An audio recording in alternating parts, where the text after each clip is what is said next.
The world is changing. Inspiration is everywhere.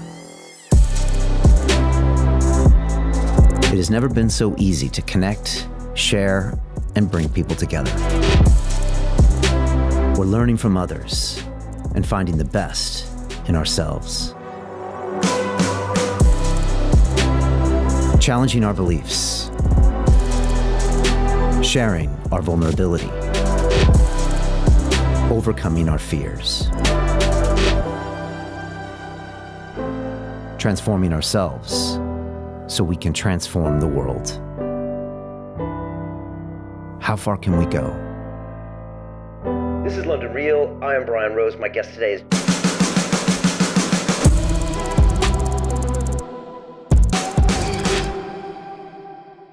This is London Real. I am Brian Rose. My guest today is Colonel Douglas Macgregor, the decorated combat veteran, author, and foreign policy expert. You are widely recognized for your leadership in the Battle of 73 Easting during the Gulf War, where you orchestrated an offensive strike that destroyed 70 Iraqi armored vehicles with no U.S. casualties in 23 minutes in what was the largest tank battle since World War II. You retired from the military in 2004 after 28 years of service and became a commentator on CNN, the BBC, and Fox News, where you regularly appeared on the Tucker Carlson Show. You have testified as an expert witness before the Senate and House Armed Services Committees, and in 2020, Donald Trump appointed you as senior advisor to the Secretary of Defense. You've written 5 books on military transformation, including Breaking the Phalanx and Transformation Under Fire. You have argued that Ukraine is being destroyed and that Russia will win this war, while the media and government propagate false narratives to hide the true reality of the situation. Colonel Macgregor, welcome to London Real. Well, good summation, except that I served for 28 years, but that's all right. All right, excellent stuff. I guess let's jump right into it. The Ukraine war, there's a reality and there's a media narrative that I feel here in the UK and in the US we get a heavy dose of. Why are those so different, in your opinion? And what is really going on the ground in Ukraine versus what I just read at the Times in London or what I read in the New York Times on a regular basis? Well, I think it's more than just a narrative now. I think the West, led primarily by Washington and London, has erected what I would call an empire of lies. It's truly devastating and it's shocking in its scale and impact. It's something that, frankly, I was completely unprepared for. I've never seen anything quite like this, where systematically we have lied about everything involving Russia and Ukraine now for months, if not years. And the truth of the matter is that people have never been told or not being told, and you can find the truth, but you've got to look for it, obviously, on the internet, is that Russia is by no means the evil aggressor in this thing. If anything, Russia launched an operation that it felt it had to secure its country. We have been working tirelessly for at least the last 20 years to undermine and weaken Russia in whatever way possible. We decided we didn't care much for Mr. Putin and his success at essentially retrieving Russia from the ash heap of history. And then the Russians made it very clear that they would not accept NATO on its borders. I mean, effectively, they'd done that with Latvia and Estonia. They do have a border up there, but they made it very clear that Ukraine, which is roughly the size of Texas and the United States, could never be a member of NATO, that simply presented too much of a danger. They made that clear in 2008 at Budapest. We ignored it. And then subsequently, Mr. Putin has given speeches reiterating the criticality of neutrality for Ukraine, unwilling to see NATO bases there. In 2014, one of the principal reasons that he intervened to seize Crimea was to prevent that naval base from falling into the hands of what he expected would be NATO forces. And remember, whenever he says NATO, he ultimately means the United States. It's the United States Navy that would have gone into the ports in Crimea. It's the United States Armed Forces that is moving eastward towards the Russian border. And we've chosen not to discuss that. In 2014, you also had this coup that we helped to organize and implement, which put people in power that otherwise would never have gotten there. And these people were violently anti-Russian, hostile to Russian national security interests. We encouraged that. We cultivated it. We began pouring money into this thing called the Ukrainian army. Really, it's more the army than anything else. And in 2014, this fledgling Ukrainian army began immediately attacking the Russians in eastern Ukraine, in the so-called provinces or oblasts of Donetsk and Luhansk. And in the time between the first attacks by artillery in 2014 and the intervention by the Russians in February of 2022, they killed 14,000 people. And they fired thousands and thousands of rounds of artillery. In fact, in the week or two just before the Russians finally moved in, they fired over 2,000 rounds of artillery ammunition. And these were all being fired at Russian civilians. Now, notice I say Russian civilians. They were technically Ukrainian citizens. They just happened to be Russians. And of course, these Russians were being oppressed. They were effectively presented with a fait accompli. Either you become Ukrainian, you stop speaking Russian, you speak Ukrainian, you write in Ukrainian, and you adopt Ukrainian identity and culture and so forth, or we're going to punish you. And so the Russians in eastern Ukraine have been second or third class citizens now for years. All of this did not go down well in Russia, as you can imagine. And then, of course, we had this thing called the Minsk Accords, which was in theory presented to the Russians as a way to get past the conflict and maintain some measure of civility and peace in Ukraine. Well, it didn't work, and it didn't work, as we've discovered, because first Chancellor Merkel, who's now retired, and then subsequently Mr. Macron, the president of France, both admitted the whole thing was a hoax. It was simply a device to buy time for the Ukrainians to build their forces up. And it became very clear to the Russians that this large force, which was extremely well equipped and I would argue reasonably well trained, certainly by NATO standards, was poised to launch an attack at Russia with the goal of crushing the Russians in Luhansk and Donetsk, and then ultimately retaking Crimea. So the Russians said, no, thank you. And they intervened. The big mistake they made is that they assumed that someone was willing to negotiate with them. And so they went in with a really small force, no more than 90,000 on the ground in terms of combat troops. And they discovered after 2 or 3 months, 4 months, even though they were not taking heavy casualties as originally reported, they took very light casualties. It was the Ukrainians that had begun taking heavy casualties almost from the beginning. They discovered that they weren't going to get a negotiated settlement. Finally, the generals met with Putin last summer and said, this is a war. This is not what we bargained for. We miscalculated. The underlying assumptions were wrong. There is no one to talk to. And you'll recall that shortly after your former prime minister's visit in April to Mr. Zelensky, that any hope of talks was crushed.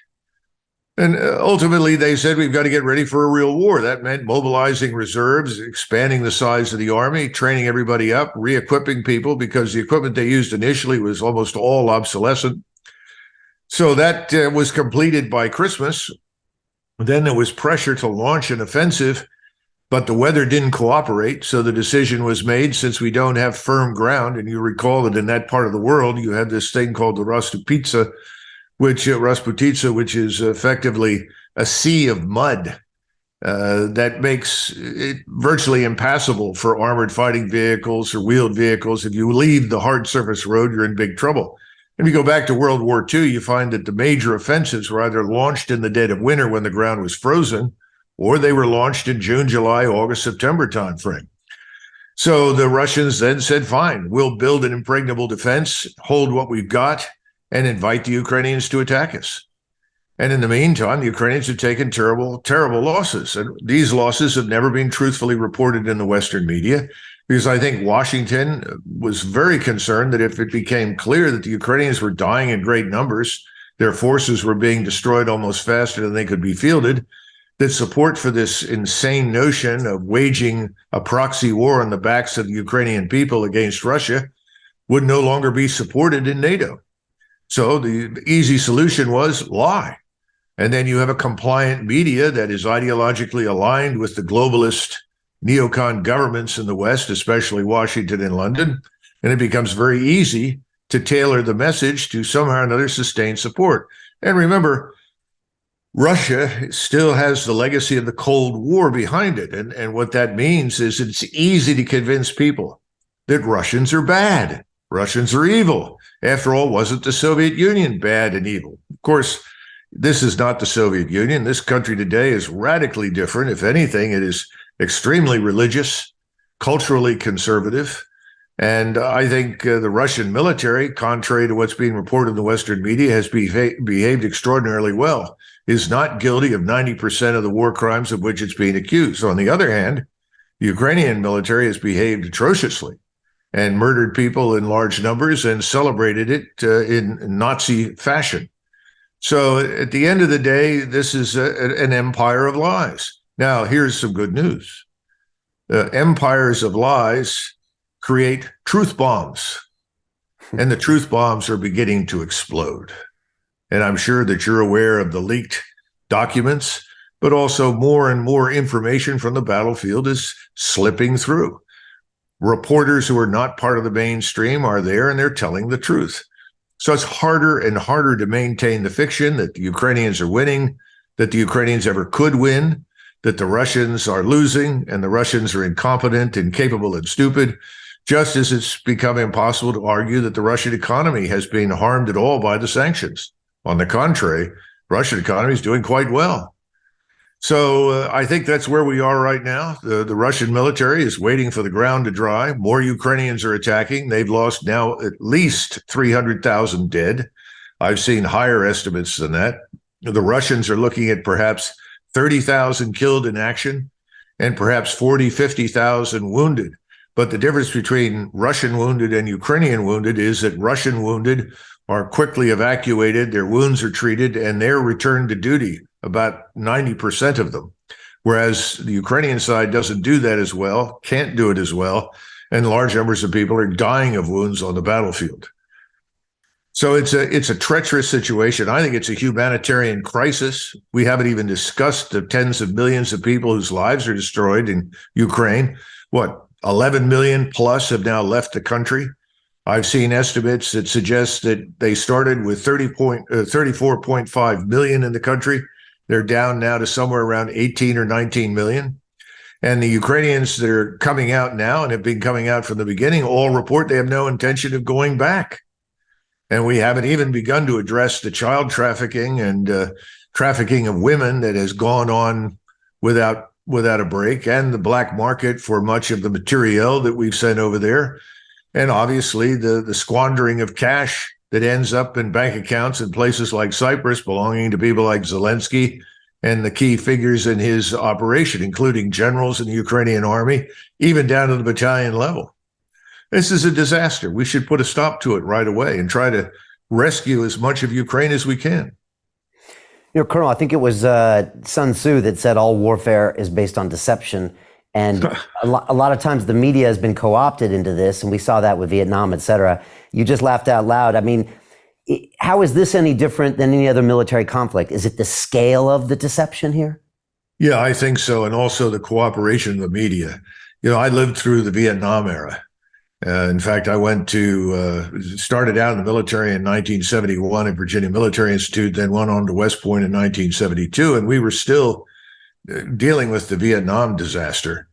And it was very clear that at least until 1968, the media was giving the military a pass. They were essentially reporting figures for casualties that were not accurate. They were slow rolling our own casualties, increasing and inflating the casualties on the other side. And of course, promoting the notion that we were winning. And you had a massive campaign launched by the president and the senior four-star at the time, Westmoreland, in 1967, to convince everybody we, quote unquote, turned the corner. We're winning. And then, of course, we got the Tet Offensive in January, and it was a disaster. And it became abundantly clear to everyone. And the media could no longer pretend. And the media was less interested in pretending. You still had a lot of people in the media with some sense of integrity and devotion to the country. And they began to tell the truth. That made lots of people angry. These were the Americans that had believed the lies from the beginning. And of course, we didn't even discuss the fact that the whole war was based on a lie. The Gulf of Tonkin incident, which really never occurred as it was reported. It's not the first time that we've gone to war for a lie. We went to war in 1917 on the basis of lies as well. So the bottom line is that I think today what's different is the willingness to lie, the willingness to deliberately deceive. And I listen to it every day, every morning, on every news channel. I read it all the time.